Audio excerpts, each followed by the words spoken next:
संत शिरोमणि आचार्य गुरुवर श्री विद्यासागर जी महाराज की जय। और हम योग प्रणेता पूज्य गुरुवर श्री प्रणम्य सागर जी महाराज की जय। ओम अरहम नमः। स्वाध्याय प्रेमी बंधु, श्री तत्वाद सूत ग्रंथराज जी के अनूठे स्वाध्याय में आप सभी का स्वागत है। अध्याय 6 को मुनिश्री ने मनोविज्ञान अर्थात जेन साइकोलॉजी का नाम दिया है। इसमें हम न सिर्फ कर्मों के आश्रव को समझेंगे बल्कि साइकोलॉजी के सूक्ष्म पहलुओं को भी जानेंगे। तो चलिए मनोविज्ञान की कक्षा की ओर चलते हैं। मोक्षमार्गस्य नेतारं भेत्तारं कर्मभूव्रतां ज्ञातारं विश्वतत्त्वानां वन्दे तद्गुणलब्धये। देवादिदेव आदिम तीर्थंकर श्री ऋषभनाथ भगवान की, वर्तमान शासन नायक श्री वर्धमान महावीर भगवान की, परम पूज्य आचार्य गुरुवर श्री विद्यासागर जी महाराज की। तो द्रव्य वर्गणाओं का आलम्बन लेता है, इसलिए वहां पर द्रव्य मनोयोग तो होता है लेकिन भाव मनोयोग नहीं होता, क्योंकि मन के लिए जो उन्मुख आत्मा का उपयोग था विचार करने के लिए, वो उस योग का वहां पर अभाव हो गया, क्योंकि क्षयोपशम ज्ञान का अभाव हो गया। तो आत्मा के अंदर जब तक ये क्षयोपशम भाव है तब तक मन वचन काय इनकी क्रियाएं उसके अंदर परिस्पंदन पैदा करती रहती हैं और उसी परिस्पंदन को योग कहा जाता है। तो आपको ये भी देखना पड़ेगा कि जो एक इंद्रिय जीव होते हैं तो उनके पास केवल काय है, वचन नहीं है, मन नहीं है, तो उनके पास केवल काय योग ही है। जो दो इंद्रिय जीव हैं वहां से वचन योग भी प्रारंभ हो गया, तो काय योग भी हो गया प्लस वचन योग भी हो गया। तो उनके पास इतनी शक्ति बढ़ गई कि वो काय योग भी करेंगे और वचन योग भी करेंगे। कायिक योग के माध्यम से भी आत्म प्रदेशों में परिस्पंदन होगा, वचन योग के माध्यम से भी होगा। और फिर जब वही चीज और आगे बढ़ती है, संगी पंचेंद्रिय अवस्था में पहुंचते हैं, तो वहां पर मन भी प्रारंभ हो जाता है, तो वहां से मनोयोग भी प्रारंभ हो जाता है। तो उनके पास काय भी है, वचन भी है और मन भी है। तो ये तीनों प्रकार के योग जो है इस तरह से जब ये प्रारंभ होते हैं तो इन तीनों योगों में भी समय भेद रहता है, और यह योग भी अनेक अनेक भेद रूप हैं। अभी तो आपको केवल द्रव्य और भाव के भेद से भेद बताए दो, वो इसलिए बताना जरूरी था कि योग की परिभाषा समझने के लिए आपको ये द्रव्य और भाव दोनों पर ध्यान देना जरूरी है और उसको समझना जरूरी है। लेकिन जब इस योग का और जब हम क्लासिफिकेशन करते हैं तो आचार्य इन योगों के और भी भेद प्रभेद करते हैं। काय योग जो बन गया, एक तो काय योग कैसे बनता है ये उसके लिए था, द्रव्य और भाव समझाने के लिए। अब जब वो काय योग होगा तो वह काय योग में जो हम काय वर्गणा का आलम्बन लेते हैं वो 7 प्रकार की वर्गणाएं होती हैं। कितनी? 7 प्रकार की। और उन 7 प्रकार की वर्गणाओं में से किसी एक वर्गणा का ही एक समय पर आलम्बन लिया जाता है। तो जितने प्रकार की वर्गणाओं का आलम्बन लिया जाएगा उतने ही प्रकार का वह काय योग हो जाएगा। एक औदारिक काय योग, औदारिक मिश्र काय योग दूसरा, तीसरा वैक्रियक काय योग, चौथा वैक्रियक मिश्र काय योग, पांचवा आहारक काय योग और छठवां आहारक मिश्र काय योग, और सातवां कार्मण काय योग। ये 7 योग हैं काय संबंधी, केवल काय संबंधी, है ना। तो काय वर्गणाओं को भी 7 प्रकार का कहा गया, क्योंकि ये सभी प्रकार की जो वर्गणाएं हैं ये अपने अलग अलग योग उत्पन्न अलग अलग कंडीशन में करते हैं। मिश्र अवस्था में जब जीव होगा तभी औदारिक मिश्र का योग होगा। मिश्र अवस्था कब होती है? जब भी कोई जीव जन्म लेता है तो जन्म लेने के अंतर मुहूर्त तक वह मिश्र अवस्था में रहता है। उस मिश्र अवस्था में जो योग होगा वो मिश्र का योग कहलाएगा। अगर औदारिक शरीर के साथ जन्म हो रहा है तो औदारिक मिश्र का योग होगा, और वैक्रियक शरीर के साथ जन्म हो रहा है तो वैक्रियक मिश्र का योग होगा। अंतर मुहूर्त के बाद में वह मिश्र अवस्था, जिसे हमने एक बार आपको बताया था निर्वृत्त पर्याप्तक अवस्था, रचना हो रही है, अभी वो अपर्याप्तक है, पर्याप्तक हो रहा है, पर्याप्ति पूर्णी कर लिए तो उसके लिए फिर औदारिक काय योग शुरू हो जाएगा। तो औदारिक काय योग जो बनेगा वो एक अंतर मुहूर्त के बाद, जब भी कोई जन्म लेगा औदारिक शरीर के साथ तो एक अंतर मुहूर्त तक तो औदारिक मिश्र काय योग चलेगा। फिर उसके बाद में जितनी उसकी आयु है उस आयु पर्यंत तक वह औदारिक काय योग बना रहेगा। इसी तरीके से जिसका वैक्रियक शरीर के साथ जन्म होना है तो उसमें भी वह अंतर मुहूर्त तक पहले वैक्रियक मिश्र काय योग रखेगा और फिर अंतर मुहूर्त के बाद में वैक्रियक काय योग प्रारंभ हो जाएगा। इसी तरीके से जब कोई आहारक शरीर बनाता है, सप्तम गुण स्थान में रहने वाले प्रमत्त संयत, छठवें गुण स्थान में रहने वाले प्रमत्त संयत मुनि महाराज के लिए बनता है वो, तो वह जब आहारक शरीर बनता है तो उसमें भी यही प्रक्रिया होगी। पहले आहारक मिश्र काय योग होगा एक अंतर मुहूर्त के लिए और फिर उसके बाद में आहारक काय योग बनेगा। तो ये काय योगों का इस तरह से 3 शरीरों के साथ में ये विभाजन हो जाने से 6 प्रकार का ये हो जाता है। और एक जो कार्मण काय योग है यह केवल विग्रह गति में होता है। तो इस तरह से ये 7 काय योग के भेद हो जाते हैं। जब हम वचन योग के भेद देखते हैं तो उसमें भी सत्य वचन योग, असत्य वचन योग, उभय वचन योग, अनुभय वचन योग, ये 4 भेद इसमें भी बन जाते हैं। इसी तरीके से जब हम मनोयोग के भेद देखते हैं तो उसमें भी ठीक इसी तरह से बनते हैं, सत्य मनोयोग, असत्य मनोयोग, उभय मनोयोग और अनुभय मनोयोग, है ना। 7, 4, 11 और 4, 15 प्रकार के ये योगों के भेद इस तरह से बन जाते हैं, है ना।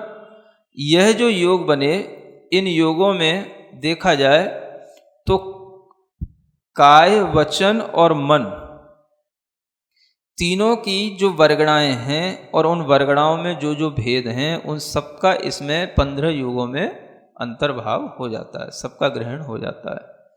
और इस तरह से जो ये आत्मा के अंदर योग के माध्यम से जो परिस्पंदन होता रहता है उसको यहाँ पर काय, वचन और मन के माध्यम से ही रखा गया है। अब आप सोच सकते हैं कि हमें योग के लिए या हमें आश्रव समझाने के लिए कोई भी तरह के जो हमारे गुणस्थानगत भाव होते हैं उनको नहीं लिया। किसको लिया? मन, वचन और काय को लिया, है ना।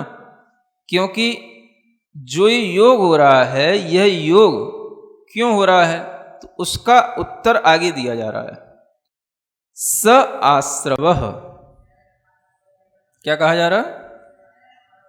स माने वह, जो योग है, स डिनोट कर रहा है उस योग को, तो जो योग है वही आश्रव है। तो वह आश्रव कैसे हो गया?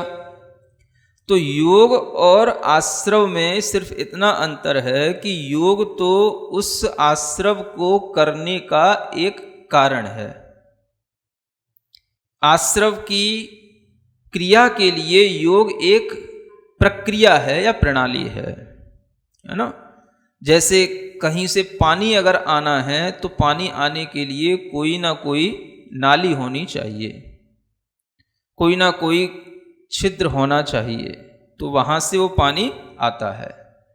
तो वह एक द्वार हो गया जिसके माध्यम से पानी आ रहा है। तो जिस तरह से उस योग, उस द्वार से कोई भी चीज भीतर आ रही है, उसी तरीके से उस योग के माध्यम से आश्रव हो रहा है।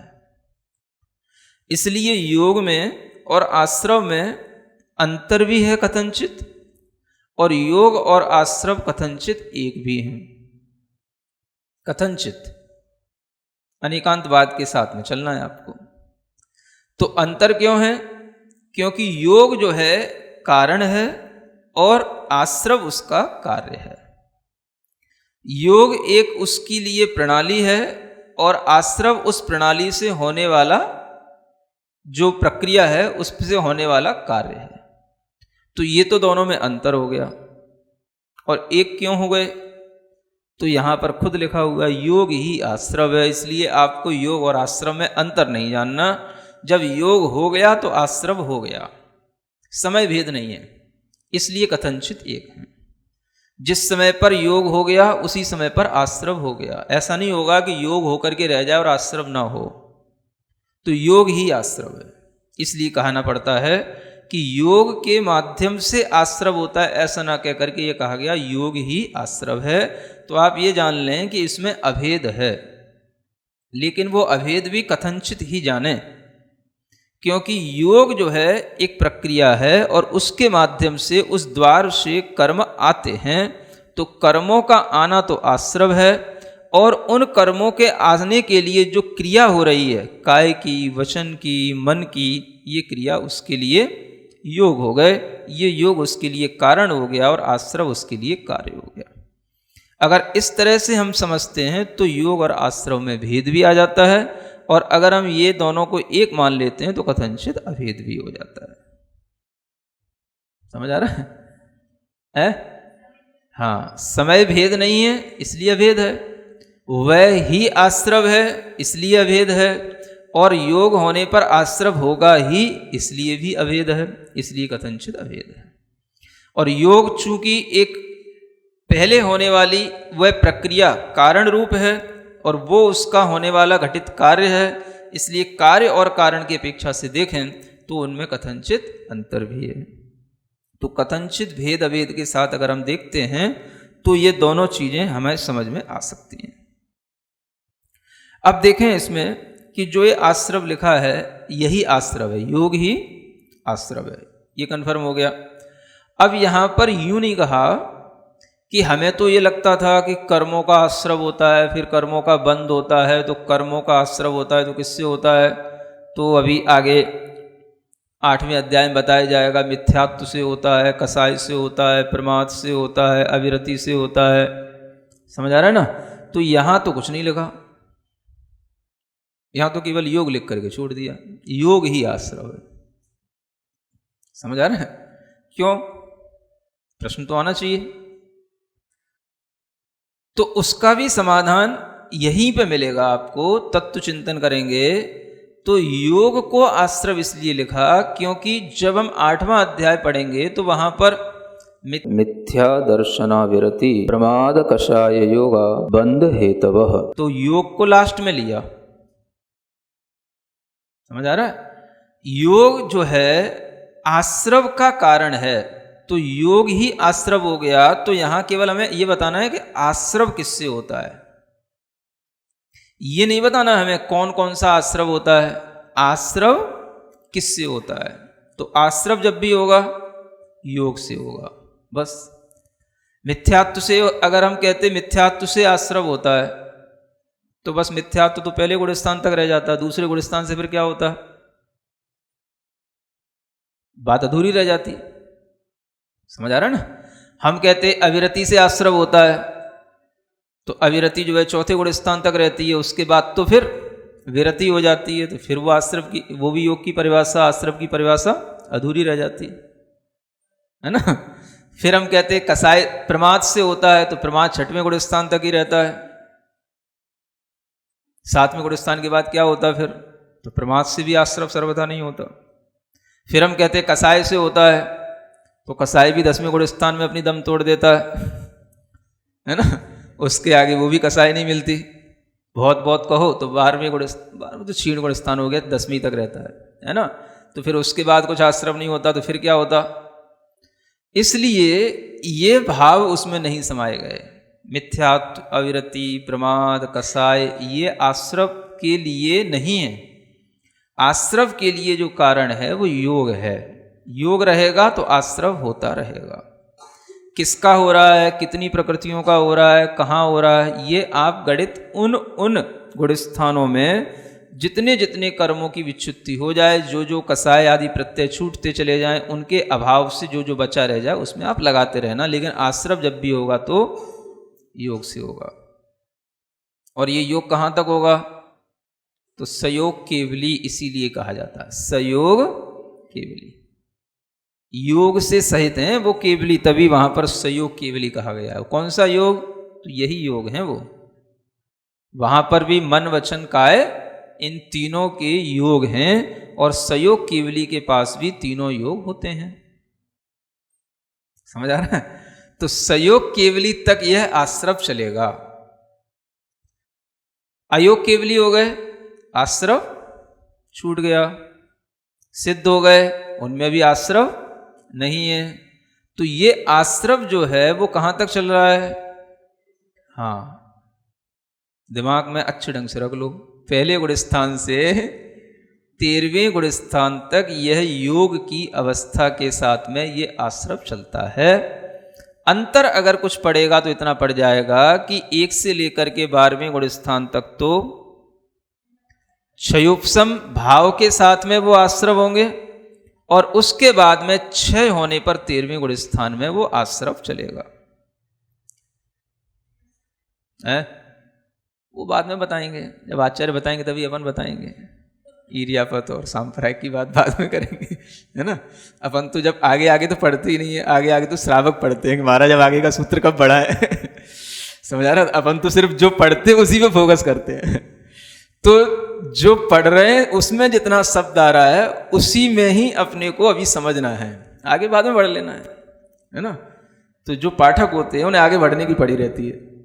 धन्य है हमारा पुण्य जो मुनिश्री इस प्रकार हमें योग का अर्थ समझाते हुए, उसकी बारीकियों से ले जाते हुए हमें साइकोलॉजी समझा रहे हैं।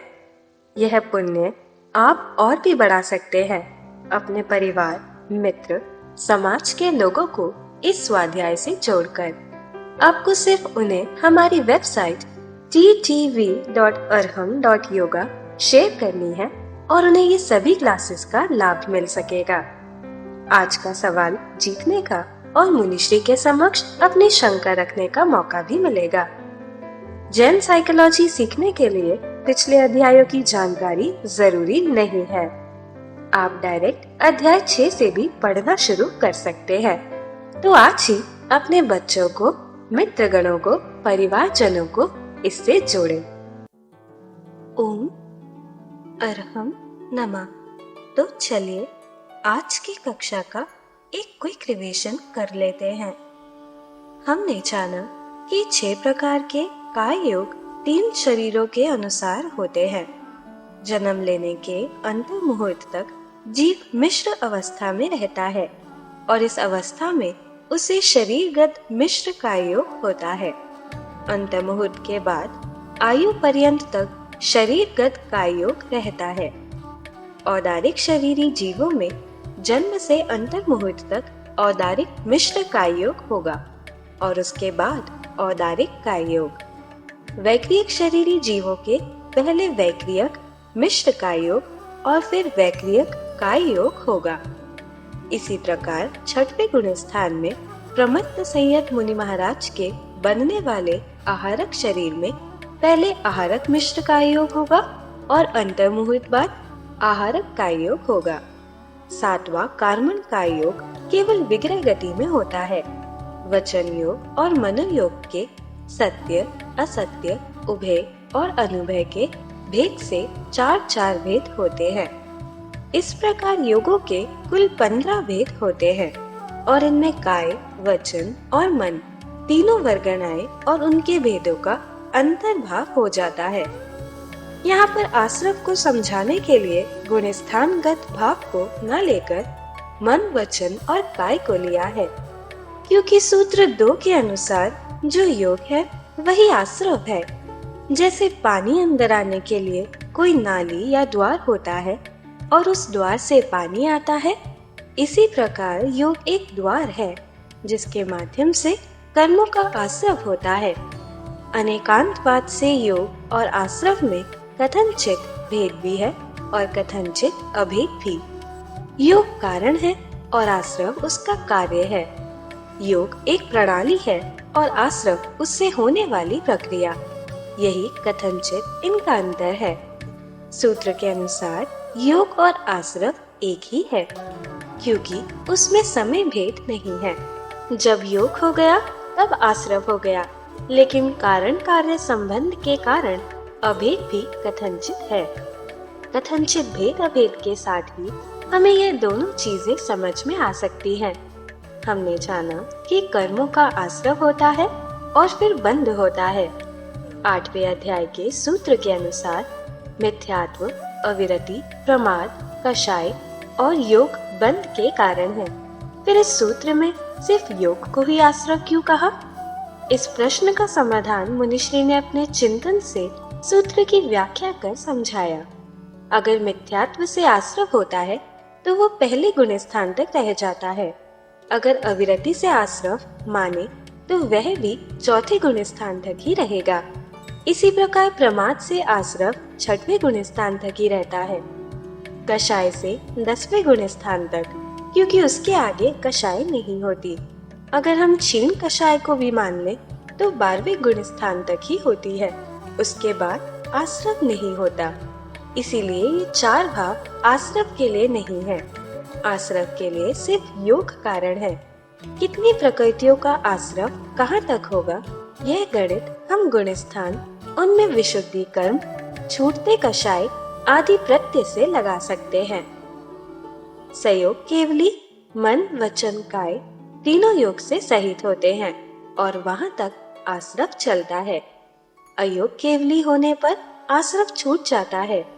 सिद्ध परमेष्टि में भी आश्रव नहीं होता। पहले से 13वें गुण स्थान तक योग के साथ में आश्रव चलता है। 12वें गुण स्थान तक यह क्षयोपशम भाव के साथ और 13वें गुण स्थान में क्षायिक भाव के साथ होता है। तो चलिए अब हम सभी जिनवाणी स्तुति करते हैं और तत्पश्चात समय होगा आज के सवाल का। श्री जिणवाणी जग कल्याणी जग जन मदतम मोहरी जनमण हारी गढ़हर हारी जम जरा भव रोग हरि तिथ्य राणम दिव्य झुणिम जो पढ़ई सुणई मय्ये धारई राणम सौख मणंतम धैर्य सासद मोक्ष पदम पावई सासद मोक्ष पदम पावई। अब समय है आज के प्रतियोगिता प्रश्न में भाग लेकर आकर्षक पुरस्कार जीतने का। आप अपने फोन को QR कोड स्कैन करने के लिए तैयार रखें या दिए गए लिंक पे जाएं। आप अपना उत्तर चुनकर हमें कल शाम 5 बजे तक भेज सकते हैं। 3 भाग्यशाली विजेताओं को मिलेंगे आकर्षक पुरस्कार। विजेताओं का नाम इसी कार्यक्रम में हर रविवार को घोषित किया जाएगा। साथ ही सभी प्रश्नों के सही उत्तर भी बताए जाएंगे। आज का सवाल है, मनोयोग के कितने भेद होते हैं? 4, 7, 11, 15। अध्याय 6 की कक्षा 1 के आज के सवाल का सही उत्तर है 12वें गुण स्थान तक। अगर आप किसी कारणवश कोड को स्कैन ना कर पाए हों तो आप क्लास की वेबसाइट पर जाकर भी उन्हें अटेम्प्ट कर सकते हैं। इस लिंक पर जाएं या QR कोड को स्कैन करें।